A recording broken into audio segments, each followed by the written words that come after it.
రాజకీయాల్లోకి అరంగేట్రం చేస్తున్నట్లు, భవిష్యత్తులో ఏ పార్టీలో చేరతానో చెప్పలేనని విశ్రాంత ఐపీఎస్ అధికారి, మాజీ ఇంటెలిజెన్స్ చీఫ్ ఏబి వెంకటేశ్వరరావు అయితే అన్నారు. అమలాపురం ప్రెస్ క్లబ్‌లో ఆయన మాట్లాడుతూ, జగన్ అధికారంలోకి రాకముందే కోడికత్తి శ్రీనివాస్ బలైపోయారని తెలియజేశారు. అతని జీవితాన్ని అన్యాయంగా చిదిమేశారని, భవిష్యత్తులో జగన్ బాధితులందరి తరపున పోరాటం చేస్తానని వెంకటేశ్వరరావు అయితే వెల్లడించారు.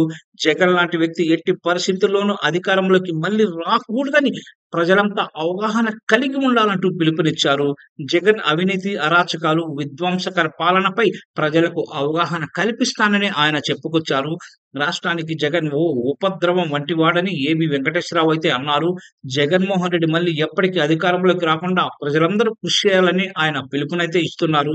ఈ సందర్భంగా వెంకటేశ్వరరావు జగన్ గురించి మాట్లాడుతూ నెవర్ అగైన్ అంటూ వ్యాఖ్యానించారు. జగన్‌తో సహా ఆ పార్టీలో మరికొంత నేతలు సైతం సభ్యత, సంస్కారాలు లేకుండా గతంలో విచక్షణ రహితంగా ప్రవర్తించారని వెంకటేశ్వరరావు పేర్కొన్నారు. మరి ఆయన అన్నట్లు జగన్ రాకుండా చేస్తారా? లేక ఈయనే భూస్థాపితం అవుతారా అనేది మనం చూడాల్సి ఉంది.